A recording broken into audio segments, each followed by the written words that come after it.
Audio Description Network Alliance. Today, we're very happy to have a special guest, Sri Gordon. Thank you so much for joining us. Thank you so much for inviting me. What do you love about audio description? There are two things specifically that I just really love about audio description. Number one is I just love the idea of my voice being someone's eyes. I've done all kinds of voiceover, and to get positive feedback from people who are using the audio description, it just means so much to me. I really didn't know anything about it until I started doing it. And it really forced me to think about how mentally damaging it is to feel like you're constantly left out. And that's why, accessibility is so important.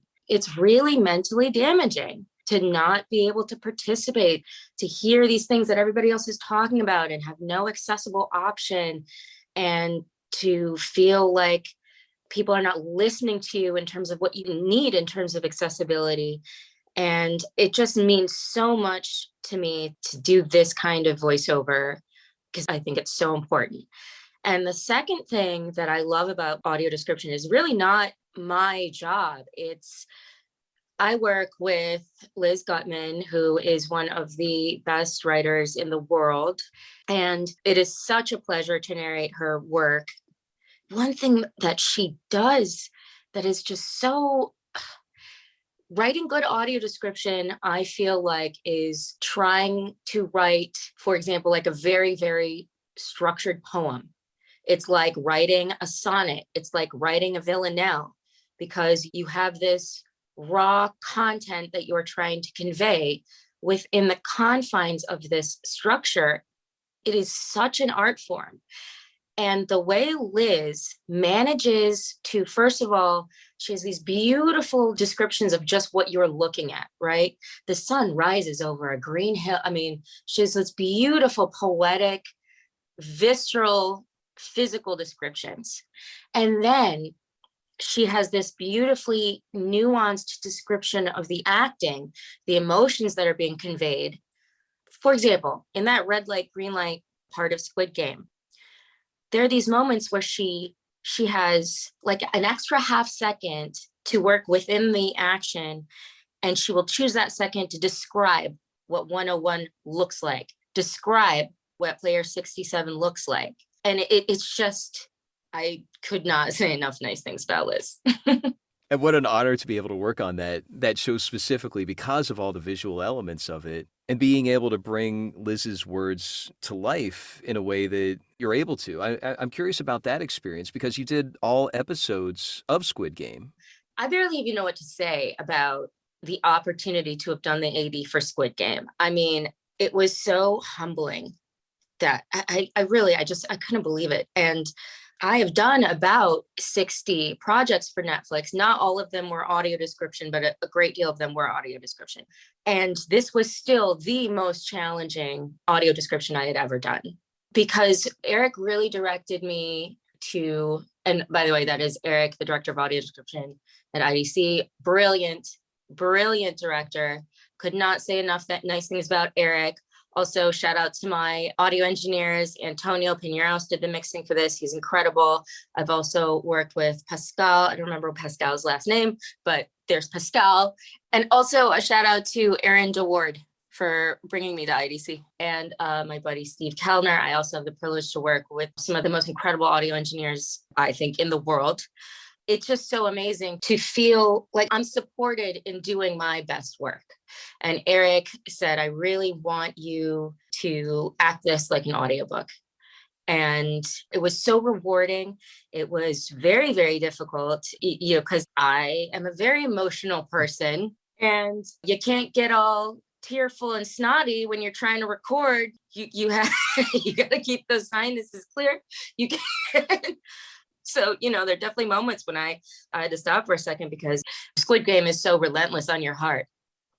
It was just so fun because there was so much to be done. There was so much to play with. There's also so much humor in it. There's so much violence. There's so much drama. It's just, everybody knows this, but it was so rewarding to work on. And the way I feel supported as a voice actor by them really just frees me to do what I hope reads as good work and what I hope reads as hard work. Very cool. When you were talking about the emotional connection that you as an actor had with the content, I think some of our audience might need a little more context if you could, if you're comfortable sharing this. In other words, we talk a lot about audio description narrators taking the words and bringing them to life in a high wire act of nuance. For example, your experience of being moved by something that happened on screen. You said that you stopped. Could you help our audience understand why you didn't just let that go on the recording? All right. Well, if I may, this will be a spoiler, but I'll tell you about the specific moment. Oh God, I don't even know if I could just talk about it without crying. So that moment when he survives and he comes home and he finds his mom, oh my God. And my my mom is Indonesian and Dutch, and his mom looks so much like my mom. And okay, so you can hear me now. I can't record like this. But as you know, I can convey this without physically being in this emotion. So I can convey this in my voice, but I cannot convey this in my voice. So we had to take a moment for me to become physically decongested. I mean, really just take all what you would physically to cry and pull back on that and put that in your voice. Now, the short answer why I couldn't continue recording that way is because somebody would have stopped me. Sri, go blow your nose, take a sip of water. You don't sound clean on the mic right now. But aside from that, it's such a fine line with audio description because you want to be this human voice, but you also don't want to be another character in the show. You want it to be very clear that you are not in the show. But then how do you do that without just being cold? And there you have it. My physical urge to cry or be emotional, I have to pull back on that and then express it in my voice. And I think this is pretty universal for voiceover in general, but so much of it is doing less and less. I think to people who are new to voice acting, and certainly this was true for me, is that until you get used to listening to your voice, it's really hard to know how what you're doing is going to read in the moment. The more you listen to your voice, the more as you're speaking, you're able to know how it's going to read, know what it's going to sound like before you listen to it. But until you get to that point and you are physically connecting what you are physically doing with your voice to what it sounds like, and that takes so much practice, at the beginning, you're going to do too much. And then you listen to yourself and you're like, wow, that sounds way over the top. And I think that voice acting is such a distillation of the emotion. Because again, if I go under for that part in Squid Game, right? I go low, I go under. I know Antonio, my amazing audio engineer, is going to pick up all of the depth and the layers of my voice that has nothing to do with the volume, exactly the way I'm speaking to you right now. And like in those moments, I'm just playing one note on the piano. You know what I mean? Just that one note. Maybe if you're acting physically, maybe if I was doing that same scene on camera, I'd be playing, I don't know, a 7 chord. But for voice acting, I'm playing that one note for that moment, but just as pure as possible. Just he finds his mom there. He finds his mom. You know, he's still talking to her like she's alive. He's saying, I came home. I came home. Oh my God. I still think about that scene every day, honestly. It was just, God, that moment. Just, I came home. He can't even bear it to say out loud. And that was so challenging. But I'm happy with how it turned out. And, you know, aside from all that emotional nuance and all of that, it's very, very dense description. You know, you have all these fight scenes, the games, the action of the games themselves, where there's almost no dialogue, I forget which episode it was, the second or third episode, where the cop sneaks into the facility, and that's just like 3 whole pages of just description, because it's just the action of him sneaking in, but it's also, dun, dun, dun, dun, dun, dun, dun, and oh, that was actually a very, very fun bit, because how do you approach that kind of description? It cannot be Jun Ho hides behind the car, right? And actually, that's another big part of Squid Game. I really played a lot more with dynamics, and by that I just mean the exact way you mean dynamics as a musician, just pianissimo fortissimo. I was able to use a range of volume with Squid Game that also freed me to do a lot more acting. That's also what was so fun. It just has everything. It has everything. I loved doing Squid Game. It was one of the best days of my life, honestly. I have had many, many other jobs to survive to finally become only a voice actor. And we all know our most difficult day in the booth is still the best day. And again, it is so humbling to work with the team at IDC. It is so humbling. And I'm going to say their names again. It is so humbling to work with Eric and Liz, Pascal, Antonio, Steve, Marcy, Scott Carroll, who does the dubbing, because they are so validating there. If we wanted to talk a bit about where I hope the industry goes, I'm hoping that, and I think this is happening because more sighted people are starting to use audio description. And as a result of that, it's becoming more mainstream, which I think will begin to universally raise the standards. I think it's not great that it has to be that way, that it needs to be elevated by abled people in order for it to become more mainstream, or that's kind of what I've observed. But at the end of the day, it's not a bad thing for that to happen. And more people are starting to know about it. And I think that that will really help elevate the standard as the standard for the whole industry, the standard to use human voices, and just for everything to get better and better, the more feedback we get from the audience that it was intended for. And with each of these things, I'm going back to you naming the names and validating each of the team members that you named for the company that you worked for and how important that is to you. I'm wondering if that is also something that's important to our audiences. Could you see a connection there between knowing that, oh my God, Sri worked on this project. I have to hear it. I can't wait to hear her work on whether it's the next Squid Game or the next series or the next film. Do you see that as being a connection as well, in the sense of that kind of name recognition, the same name Thanks recognition that to you have? you. Well, Thanks to you. well, I'm assuming that you said your name in the credits of the audio description so that people can be Yeah, able but to. Yeah. not everybody listens all the way through the credits. I Gotcha. mean, you know, It seems like, I mean, this is all coming from our audience in the same way that you talk about feedback and that kind of tuning that you've done for your own. I mean, we have to go into the 20 years to be able to do Squid Games. If there's even a way to do a brushstroke of that, of how your experience has led to being able to do Squid Games. Like, you didn't just jump into the booth and said, I want to be a voice actor, give me Squid Games. That you clearly have invested in your it career. works that way. That's what we love to amplify, because it shows our audience we're deliberately creating audio description snobs in the best way possible.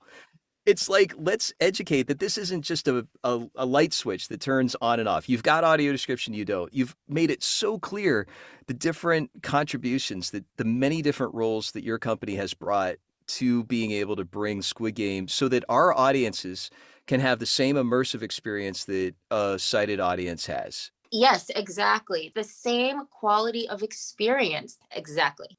How did you get to the point of being able to do Squid Game, to be able to recognize, as you adjusted your performance, as you maybe even from the beginning of the series to the end of it, how you changed, or even more importantly, what skills you bring to the work? That's those skills that you've worked on for 20 years, that you've developed, that you've crafted in your own art form.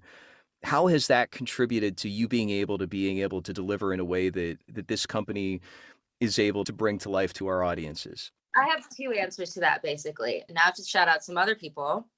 I have some of the best training in the world from Paul Liberty at Actors Connection, from Stacy Seidel and Lisa Fishoff, who also taught at Actors Connection. And also shout out to Tony Nation for even creating Actors Connection. I mean, Actors Connection and Paul and the classes that take Paul's voiceover tune-up class, take Stacy's book it class. It was the first place where I connected using my body to change my voice. And that is the heart of VO technique. It is using your body under imaginary circumstances to change your voice the way you do in real life. Because we raise our eyebrows and we get real close when we're whispering a secret. You are creating a picture in the head of the listener of the person behind your voice. And when you change your body and you change the character, changing your body, you're changing that picture. And so, first of all, like I said, I have training from some of the best teachers in the world. I've also been lucky enough to have, honestly, to have casting directors take me aside at the beginning of my career and be like, I think you would be good at this if you had some more training. Oh, Sherry Hodes. That was the casting director who said that to me. I was maybe, I don't know, 27, 28. I was only being sent out mostly for on camera. And my manager started sending me out for VO. And I did a couple auditions that I got put on hold once in a while, but I had no idea why. When I wasn't put on hold, I had no idea why not. I was just out there winging it. And Sherry Hodes took me aside and she said to me, I can tell you don't know what you're doing, but you could make a lot of money doing this. And so I was like, say no more. Say no more, Sherry. I took some lessons from her. And then, just throughout my career, when I felt like I needed to know more, when I would learn more. And, practiced by myself with copy, listening to myself and watching YouTube videos, learning how to do the basic audio engineering. And so anyway, the first answer to that question is I have had some of the best training from the best teachers in the world. Secondly, some of the things that I feel like I have learned over the course of the 80 work that I've done up until Squid Game is, first of all, audiobooks and being comfortable with that kind of long form voiceover. I, in my opinion, have always been good at cold reading. Even when I was a kid, I was that kid who loved to read aloud in class. I would volunteer to read aloud in class. And looking back on it, it's like, oh, of course, I became a VO artist.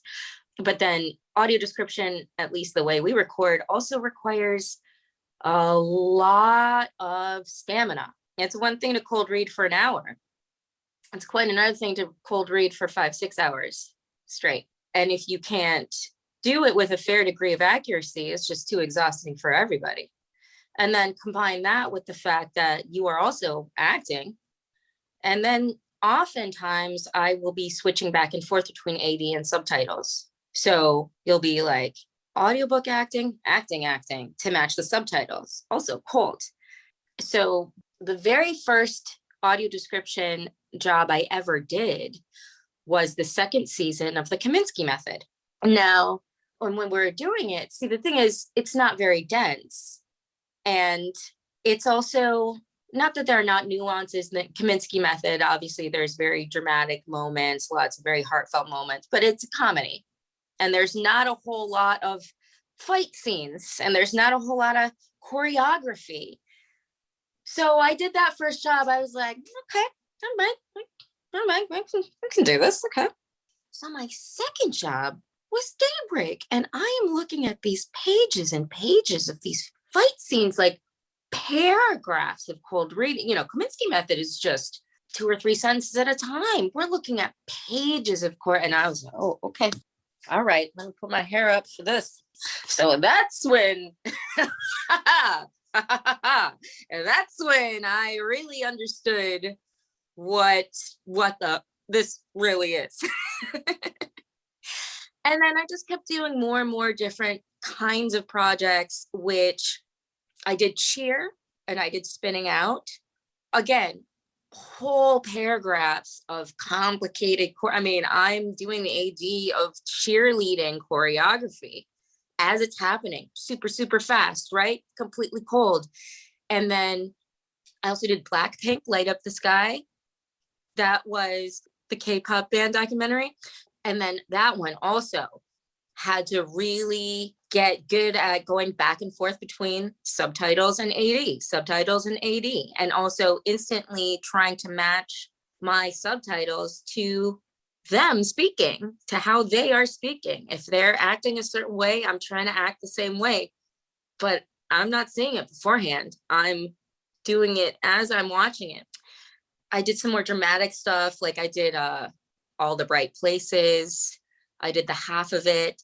So those were a couple times where I did have to step out of the booth because I'm about to cry and I need to go blow my nose. Each project I did helped really hone all of these individual skills and techniques that ultimately I needed to use all together for Squid Game. That is a great answer. And thank you for bringing your accuracy, your acting, your training, your stamina to this work.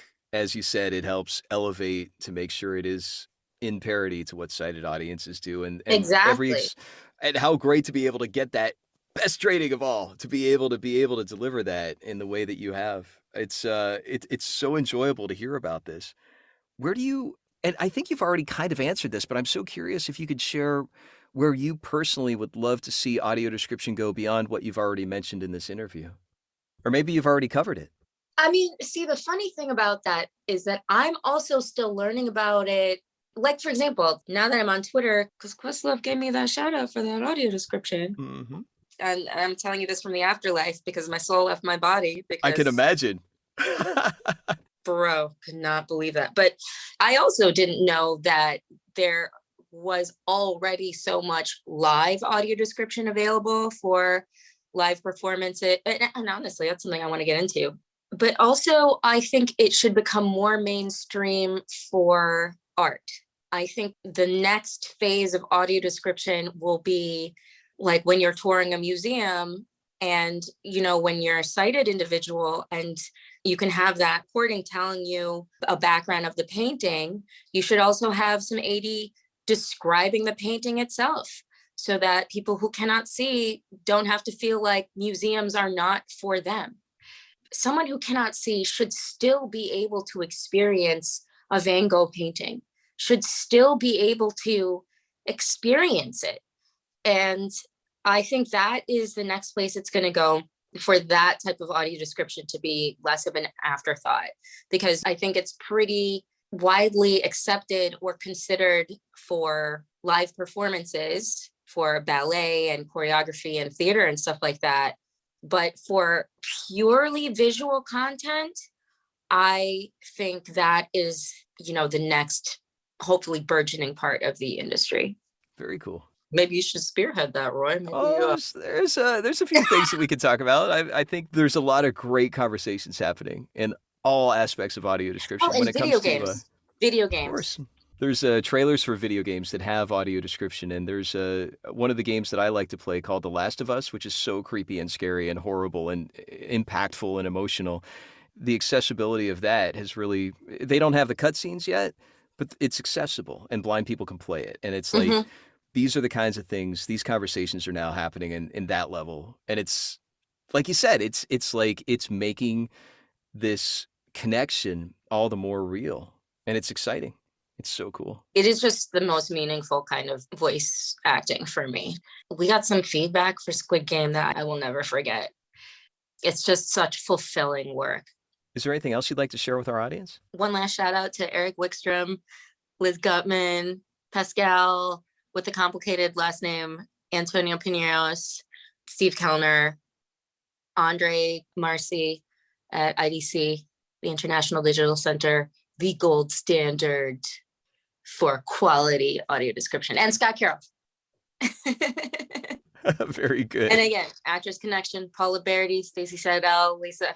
This is my Oscar speech. This is great. Lisa Fish, Tony Nation, and of course, Sherry Hodes. You know what? Shout out to Darlene Lieberman and David Horowitz, who gave me my very, very, very first voice acting job ever for narrating how-to videos at howcast.com.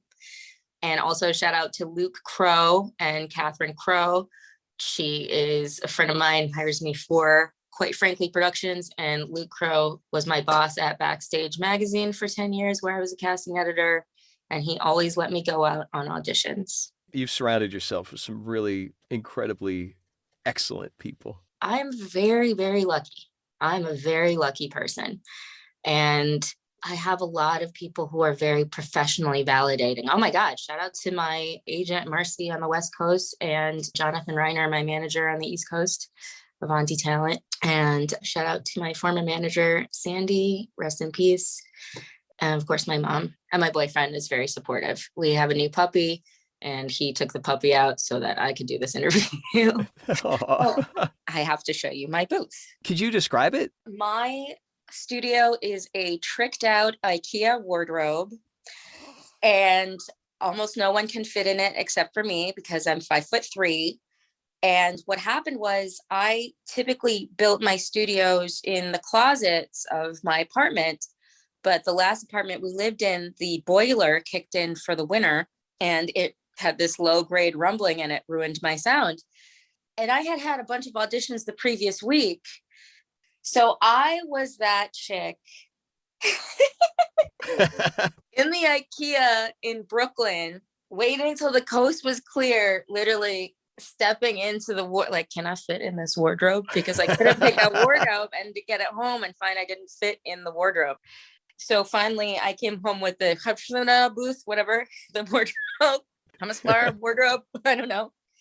Also, shout out to Sweetwater to buy equipment. Shout out to Sound Cow and Widget Co. So Sound Cow, I bought this very high quality audio insulation so I took a layer of audio insulation and then I took a bunch of white blankets, and basically there's more or less a pillow made from audio insulation and blankets covering the 4 outside walls and the whole inside of the booth.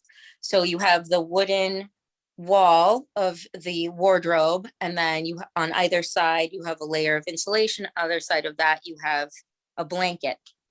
And then on the inside, I have the corrugated audio foam, and I have a Yeti Pro by Blue. I drilled a hole in the side so that the wires are fed out through the booth into my Mac Mini on the desk here. I see an outlet there with a bunch of plugs. Go on. And then on the top and on the bottom, I have a layer of cork from Widget Co., which I used to use straight pins to pin the foam into the top. And I chose all white because white is the creativity color in feng shui. And then also, if I'm going to be standing in a tiny wardrobe all day, I don't want to feel like I'm standing in a coffin. You know what I mean? I never understood why there, you can get the foam in like any color. Everybody seems to use black or gray. And actually my little lights here burnt out, but you can hear, you can't see me, but you can hear how quiet it is. It really makes a difference. Mm-hmm. Very cool. This is where a lot of the voiceover magic happens. Mm-hmm. And sometimes I stand in here if I just need to be by need to be in a padded room for a little bit. Does your puppy enjoy visiting you in the padded room, or he's not allowed in here? Oh, yeah, I see. Yeah, I get you. He's not allowed in here. There's too many delicious wires for him to chew on. Very cool. Let's wrap up our interview by asking if we can follow you. You mentioned Twitter. Are you comfortable sharing your Twitter handle? Absolutely. It's just 3 Gordon. And I'm actually really excited to be on Twitter because that's how I met you. Yay. I wouldn't say I was doing this in like a void, but I also didn't know there was all this. Well, thanks for making it and all this, because I mean, this interview really shows your care not only of the people that you work with, but your emotional connection to the work, the connections that you make to your audience, and how you've used all your skills to be able to bring this work to life. So, big thanks to Thank you you and so for making this much. And happen. congratulations to you, Wheel of Time. Oh, thank you. I'm saying it. We all have so much respect for the writers who do this job. There's a whole team involved. Yeah. Oh, just shout out to Betty Capo, also at Oh, IDC. yay. Hmm. Shout out to Betty, Richie Pepio. Shout out to Dakota. I forget his last name. And also Stephen Christopher. Stephen Christopher. He does the QC. This whole team of people who are just doing the most. You got to show up and do the most. You know, they bring out the best in me. Oh, that's great. Oh, thanks so much for joining us. Thank you so much. So great to meet you.